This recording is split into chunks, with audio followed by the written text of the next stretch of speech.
नमस्ते, आप सभी से अनुरोध है कि कृपया हमारे चैनल को सब्सक्राइब करें, वीडियो को लाइक भी अवश्य करें और हमारे धर्मापण मर्चेंडाइज स्टोर पर भी अवश्य जाएँ, जहां आपको अलग-अलग तरह की जैकेट्स मिलेंगी, आपको अलग-अलग तरह के कुर्ते मिलेंगे और आपको अलग-अलग तरह की टी-शर्ट्स मिलेंगी और सूवेनिर्स मिलेंगी, बुक्स मिलेंगी।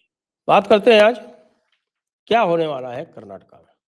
हम बहुत दिनों से देख रहे हैं कि भई वहाँ पर 2 ग्रुप हैं और जैसा कि कांग्रेस हाईकमांड करती रहती है कि जहाँ भी 2 ग्रुप होते हैं वहाँ पे एक ग्रुप को वो झुनझुना थमा देती है और एक ग्रुप को झुनझुना थमाने के बाद में फिर दूसरा ग्रुप जो है वो आराम से वहाँ पे जब बैठ जाता है सत्ता में तो उसके बाद फिर कांग्रेस की हाईकमांड को राजी करके रखता है। किस तरह से राजी करके रखता है, वो आप सभी को वैसे तो जानकारी होगी, लेकिन ये समझ लीजिए कि हाँ भाई, जो कुछ भी कांग्रेस हाईकमांड को चाहिए होता है, वो उन तक पहुँचाया जाता रहता है। यानी कि बंदी जो है वो लगातार जाती रहती है और उस बंदी के प्रमाण जुटा के रखता है, जो भी बंदी भेजता है और उसके बाद फिर उनको आराम से ब्लैकमेल कर लेता है। फिर उसके बाद उनकी स्थिति नहीं होती कि उसको बदलें और फिर वो कंफर्टेबल हो जाते हैं। ये कोई पहली बार नहीं है। आप देखें कहाँ-कहाँ ये हुआ और उसका क्या-क्या परिणाम निकला। छत्तीसगढ़ में ये हुआ, राजस्थान में ये हुआ और आज भी छत्तीसगढ़ और राजस्थान की जो पार्टीज़ हैं, वो बीच से विभाजित हैं कांग्रेस की जो वहाँ की लोकल पार्टीज़ हैं। अब वो कर्नाटका में हो रहा है। इसमें कोई किसी प्रकार की भी कोई हैरानी की बात ही नहीं है। क्योंकि कांग्रेस के जो चरित्र है वो इसी प्रकार का है। कल मैं राजस्थान के टूर पे था और राजस्थान के टूर पे मेरी एक नेता से एक भेंट हुई। वे पहले कांग्रेस में हुआ करते थे, लंबे समय तक कांग्रेस में थे, मतलब लंबे समय तक कांग्रेस में यानी कांग्रेस के जिलाध्यक्ष भी रहे, कांग्रेस की तरफ से चुनाव भी लड़े और उसके बाद फिर वो कांग्रेस की तरफ से वो लोकसभा का चुनाव लड़े, विधानसभा का चुनाव लड़े, जिलाध्यक्ष रहे और भी जो कई निकाय होते हैं उनके अध्यक्ष इत्यादि रहे। तो काफ़ी समझिए कि लोकल राजनीति में प्रभाव रखने वाले व्यक्ति हैं और अंततः वो छोड़ के भारतीय जनता पार्टी में आ गए। तो वो कल मुझे बता रहे थे कि भई बेसिक फ़र्क क्या है? मैंने उनसे पूछा कि भई आप इतने लंबे समय तक कांग्रेस में रहे हैं और अब आप भारतीय जनता पार्टी में आ गए हैं, तो आप ज़रा बताएँ कि भई ये अंतर क्या है दोनों पार्टीज़ की? दोनों पार्टीज़ किस जिस तरह से काम करती हैं, तो उनके कार्यकलाप में, कार्य निष्पादन में क्या अंतर है? उनका देखिए सीधी-सी बात है। कांग्रेस पार्टी जो है, उसके पास अपनी कोई आइडियोलॉजी नहीं है। वो भले ही कहते रहे कि वो आइडियोलॉजी है उसके पास और अपने आप को कहे कि वो उसके पास कोई सेक्युलरिज़्म उसकी आइडियोलॉजी है। मैंने कहा सेक्युलरिज़्म कोई आइडियोलॉजी होती नहीं है। सेक्युलरिज़्म केवल एक एटीट्यूड होती है और जो कोई कहता है कि साहब सेक्युलरिज़्म उसकी आइडियोलॉजी है, इसका मतलब उसके पास कोई आइडियोलॉजी है ही नहीं। They are bereft of ideology. तो इनके पास कोई आइडियोलॉजी नहीं है, लेकिन कांग्रेस की जो बड़ी क्षमता थी कि it was a big tent और इसमें हर तरह के लोगों का यहाँ पर निवास हुआ करता था। और जो आप देखते हैं, जो कांग्रेस को जो रिज़ल्ट मिलता था, वो इस कारण से मिलता था कि यहाँ सभी प्रकार के लोगों का निवास हुआ करता था। जो सोशल कोएलिशन था और जो सोशल रिप्रेजेंटेशन था, वो कांग्रेस में बहुत बड़ा हुआ करता था। हर प्रकार का व्यक्ति यहाँ था और हर प्रकार का व्यक्ति यहाँ पर कंफर्टेबल था क्योंकि ये आइडियोलॉजी पेडल ही नहीं करते थे। ये ज़्यादा कुछ आइडियोलॉजी आइडियोलॉजी की बात ही नहीं करते थे। बस अपने पुराने रिकॉर्ड पर गांधी जी के नाम पर स्वतंत्रता आंदोलन के नाम पर इस तरह से किया करते थे।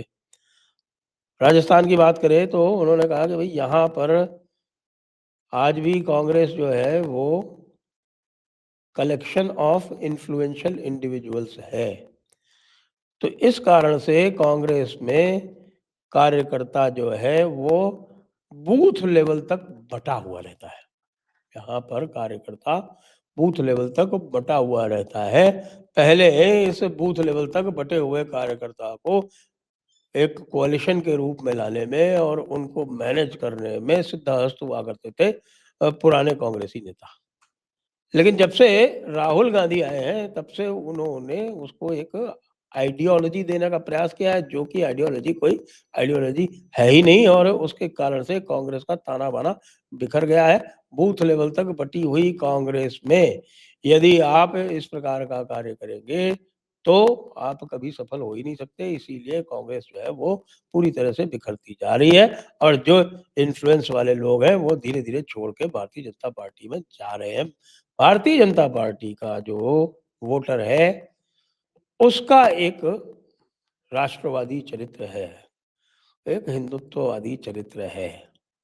हुँ, इसीलिए मैं कई बार कहता रहता हूँ भारतीय जनता पार्टी वाले नेताओं को कि भाई अपने वोटर को पहचानो, और उसका जो वोटर है, वो कमिटेड है। उसका वोटर हिलता नहीं है, इसीलिए बड़े-बड़े लोग जो भी छोड़ के गए भारतीय जनता पार्टी को, वो खेत रहे, कोई भी सफल नहीं हुआ। यहाँ तक कि कल्याण सिंह जैसे नेता छोड़ के गए, उन्होंने सोचा कि वो अ, जैसे कांग्रेस में उनका वोटर जो है वो इंडिविजुअल से बंधा हुआ रहता है, वैसे ही उनका जो वोटर है, वो उनसे बंधा हुआ है, लेकिन वो हुआ नहीं। बुरी तरह से बुरी तरह से सत्ता पटल से वो अंतर्ध्यान हो गए। कल्याण सिंह जी की बात ले लें या फिर उमा भारती की बात ले लें। उमा भारती का भी वही हुआ। उमा भारती को भी ये बड़ा एक वो था, क्योंकि वो एक रिकॉर्ड 2003 में वो रिकॉर्ड मतों से वो रिकॉर्ड सीट लेकर वो आई थी, उनको प्रोजेक्ट किया गया था, उनके नाम पे चुनाव लड़ा गया था, और उससे उनको ये हो गया कि साहब की वो पार्टी जो है वो, या जो वोटर जो है वो उनसे बंधा हुआ है ना, वोटर पार्टी से बंधा हुआ। नीचे तक जो विभाजन दिखता है कांग्रेस में, वो भारतीय जनता पार्टी में नहीं है। भारतीय जनता पार्टी का वोटर जिसको टिकट मिलेगा, वो उसको वोट देगा जाके। ये वो कह रहे थे। तो अब इसी कसौटी पर ज़रा हम कस लें कर्नाटका को। अब कर्नाटका का क्या होगा? क्या कर्नाटका अगला महाराष्ट्र बन सकता है?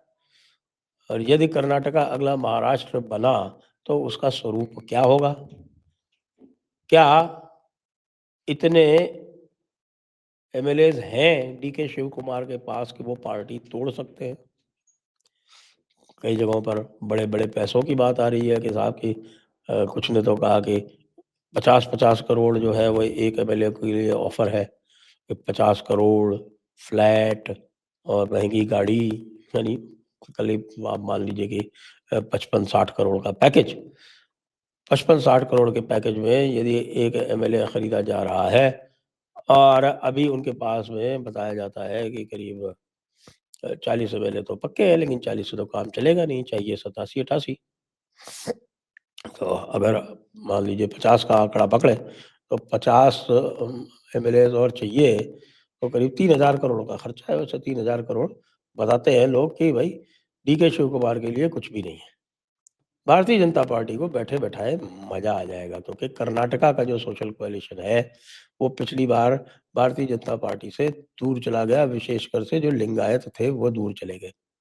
लिंगायतों के दूर जाने का कारण ये था कि उनको ये लगा कि येदियुरप्पा को साइडलाइन किया गया है, और येदियुरप्पा को साइडलाइन किया गया है, ये मानते हुए उन्होंने, यद्यपि जो मुख्यमंत्री बनाए गए थे वो भी लिंगायत समाज से ही थे, लेकिन उनकी जो प्रतिष्ठा थी वो येदियुरप्पा जैसी नहीं थी। उसको लेके आप देखेंगे कि सबसे ज़्यादा लॉस जो उठाना पड़ा, वो जो लिंगायत बाहुल्य क्षेत्र थे वहीं उठाना पड़ा, वहीं उठाना पड़ा। जो सेंट्रल कर्नाटका जहाँ 25 में से 20 सीट लेके आए थे, वहाँ 25 में से 5 रह गए, और वो सिमट गए, और दोनों मिला के इस समय एक साथ लड़े थे दोनों लोकसभा चुनाव में। यानी कि जेडीएस, देवेगौड़ा की पार्टी, देवेगौड़ा कुमारस्वामी की पार्टी जेडीएस, और भारतीय जनता पार्टी, दोनों एक साथ लड़े अवश्य थे, लेकिन अभी दोनों को मिला के उनके पास 82 एमएलएज़ हैं। और 82 एमएलएज़ का मतलब है कि उनको भी अगर सरकार बनानी है, तो उनको कोई 30 एक एमएलए चाहिए। 30 बल्कि आप समझिए 114 चाहिए तो उनको भी 32 एमएलए चाहिए। तो वो 32 एमएलए क्या डीके शिव कुमार ला सकते हैं? और क्या 32 एमएलए अगर ला भी सकते हैं तो क्या वो 10th शेड्यूल की जो डिस्क्वालिफिकेशन है उससे बचे रह सकते हैं? 10th शेड्यूल की डिस्क्वालिफिकेशन से तो 32 एमएलए नहीं बचे रह सकते। पार्टी में विभाजन ही स्वीकार्य है और उसके लिए 2/3 एमएलएज़ यदि टूटते हैं तभी काम बनता है, तभी काम बनता है। हाँ, लेकिन हमने देखा कि भई महाराष्ट्र का उदाहरण है, लेकिन महाराष्ट्र में 2/3 निकाल लाए थे एकनाथ शिंदे। यहाँ 2/3 निकाल पाएँगे ये मुझे मुश्किल लगता है। मुश्किल तो है, लेकिन बातचीत तो चल रही है। लेकिन एक बात पक्की है, ये जो मैंने आपको जो पूरा कथानक सुनाया जिसमें ये बताया गया कि भई कांग्रेस में व्यक्ति प्रधान होता है, ना कि आइडियोलॉजी। तो जो लोग डीके शिव कुमार के साथ जुड़े हुए हैं और जो डीके शिव कुमार के इन्फ्लुएंस में हैं, वो पूरी तरह से सिद्धरमैया को नकारेंगे ये जब भी अगला चुनाव होगा, जब भी अगला चुनाव होगा। और जब ये स्थिति आएगी तो ये समझ लीजिए एक बात तो पक्की है कि कर्नाटका किसी भी हालत में कांग्रेस के पास नहीं रह पाएगा। कांग्रेस के पास नहीं रह पाएगा। इन्होंने किसी के साथ भी न्याय नहीं किया, जो भी इन्होंने चुनावी वादे किए थे, वो भी पूरे नहीं कर पा रहे हैं। जो सरकार जिस तरह से चल रही है, वो भी सबके सामने है। इसलिए ये तो एक बात पक्की है कि कर्नाटका की सरकार तो बदलेगी, लेकिन कब बदलेगी, अभी बदलेगी या कि तय समय पर बदलेगी, ये देखने वाली बात है। जय हिंद, जय भारत, वंदे मातरम।